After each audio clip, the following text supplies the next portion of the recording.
নবীজি জানিয়েছেন, কোন স্ত্রী যদি চায় যে তার স্বামী বেশি দিন বেশি থাক, তার স্বামীর আয় উন্নতি, তার ইনকামে বরকত হোক, সে যেন তার স্বামীকে দিয়ে বারবার এ কাজ করায়। স্বামী অন্তত নিকট আত্মীয় যারা আছে এদের খোঁজ খবর হক আদায় করেন।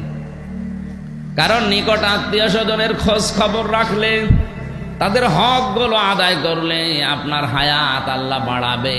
2 নম্বরে আপনার রিজিকে আল্লাহ নিজে বরকত দেবেন। তো এই কাজটা যারা করতে চায় না, বুঝতে হবে ওই স্ত্রী চায় যে আমার স্বামী তাড়াতাড়ি মরে যাক। কি হাদিস তো এইটাই বলছে। মা বোন যারা এসেছেন মনে করছেন নামাজ পড়ি রোজা করি কালো বোরকা পরে ঘুরি, আমি জান্নাতে যাব না, যাবে কে? আহা,